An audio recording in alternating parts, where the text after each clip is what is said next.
The cold Antarctic wind blew against my face as I sat on a rock, looking over the torrid waters of the Beagle Channel in Ushuaia, Fin del Mundo, Tierra del Fuego, Argentina.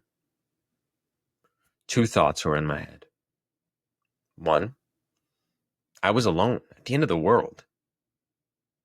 Two, I was alone at the end of the world. Travel is a funny thing.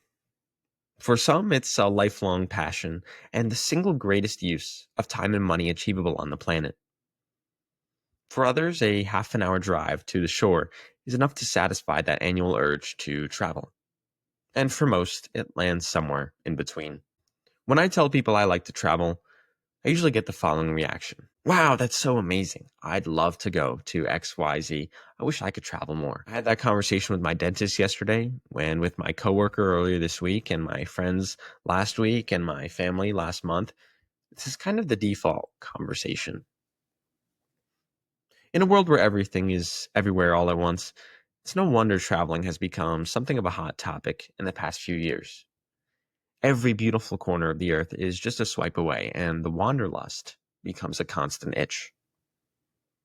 We text our friends. We add to our mental checklist, plan a trip to Italy, then Greece, then a 3-day road trip through Scotland. Oh, but also Thailand looks amazing. And while I'm there, Vietnam is supposed to be underrated. And I thought Australia was always cool. And maybe we could check out South America too. But remember, our study abroad friends went to Morocco, and we have to do that too. So we can't miss out. We have to go to everything. This is the modern travel mindset. But here's the part that no one talks about, the part that social media could never cover. Travel is lonely. Travel sucks. This is not a message against traveling. You've seen the posts. The planet is beautiful and worth exploring, of course. But the duality starts with what you perceive when you are not traveling, which boils down to just one thing: that everyone seems to be traveling to cooler places than you all the time. Has this ever happened to you? You're laying on your bed, bored, and just scrolling through Instagram to see some random person from high school in some insane photo. Japan? Wow. Look how far they've come. Suddenly you don't feel that interesting in your little room. With enough followers, you will almost always open Instagram to see someone from high school or college in some amazing place. I found this especially true in college, where about twice a day you'll see someone in Italy or Greece or Switzerland studying abroad. And over time, that breaks you down. Guiltily, you download Expedia. Time to plan a trip, I guess.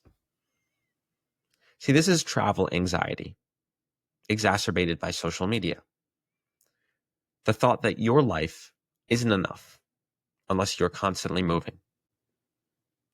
This is something I experience all too often, especially when it can feel like day-to-day life has grown stale or repetitive. But here's the truth. No trip will ever fully satisfy that feeling. It's not a destination problem, it's a mindset one.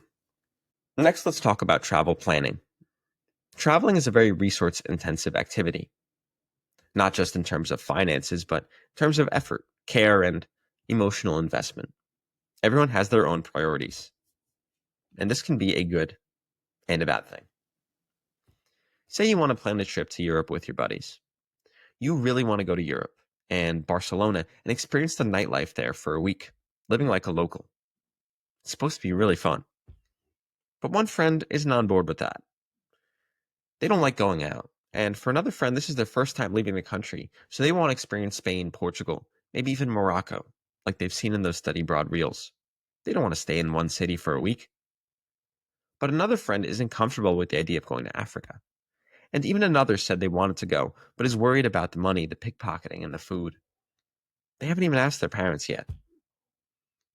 See, travel logistics suck by themselves, but with a group, they can be horrible. You're really left with only two choices: advocate for your own priorities, or the tougher one, travel by yourself.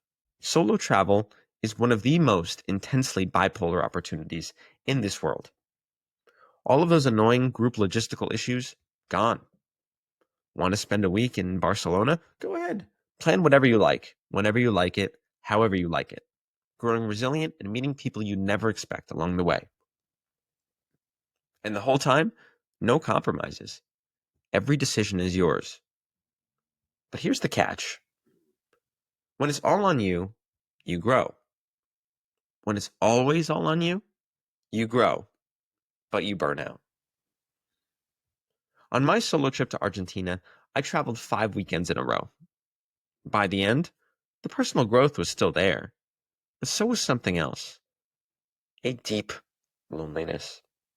When you travel by yourself, it's all you. But that also means every triumph, every misstep, every beautiful moment and minor detail can't be shared by a human connection. And while I wanted to think that it would simply be enough to be there, I quickly found that my heart felt another way. We need others to experience travel. Not for Instagram likes, not for external validation, but for emotional balance. There are many journeys outward, but never forget the longest journey is the journey inward. It has nothing to do with planes or trains, mountains or beaches. That journey inward is all about balance. And when you're 5 solo weekends into a trip, seeing the amazing Salinas Grandes salt flats of northern Argentina, you feel that imbalance. The flats are no less beautiful, the growth is no less evident, the Spanish is no less fluent, but the emotional fulfillment is not completely there. That's your heart telling you. You need to reevaluate your priorities. Somewhat counterintuitively, acknowledging that feeling of unfulfillment can actually make your experiences more rewarding. When I was in Ushuaia, the southernmost geographical city in the world, I felt this deep loneliness from solo travel. It was 2 days in and I couldn't find a single English speaker, not to mention I was doing excursions all by myself. The landscape and the very fact that I was there was incredible, but I wasn't quite happy.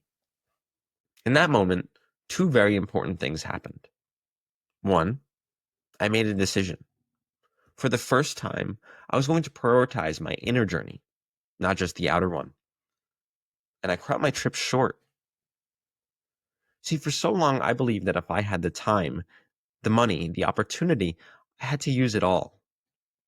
After all, I would lose that chance forever. It sounds like a logical argument, but that belief was rooted in guilt, not passion. And traveling out of guilt isn't fulfilling, it's exhausting. Ushuaia taught me that it's better to travel with emotional intention, even if that means knowing when to stop, than to travel simply because I can. After this realization came the second important change in Ushuaia. I stopped trying so hard. See, I was pushing myself to exhaustion to fill every second of my precious time with something that I perceived to be meaningful. However, after 5 weeks, I didn't need another guided tour or excursion by myself. So that night, I didn't plan anything. I stopped. And I simply existed. And that's when it happened. That night, I met two English speakers. The next day, we climbed a mountain together. And that was the best day of my entire Argentina trip. And it came because I stopped looking for it. Often what we need finds us when we finally stop searching. Letting go of rigid plans, of constant striving, invites a level of uncertainty that most people aren't comfortable with. But if you can lean into that uncertainty, you'll find that life usually meets you halfway. So yes, I was alone at the end of the world because I love to travel and because my travel plans didn't fit with anyone else's. But that's not the full story. I was alone because I was traveling out of guilt. And when I finally admitted that, I found the people who filled that loneliness. Pursue the journey outward, honor the journey inward, land somewhere in between.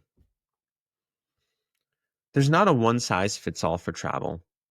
Do it your own way, but always honor those two competing journeys.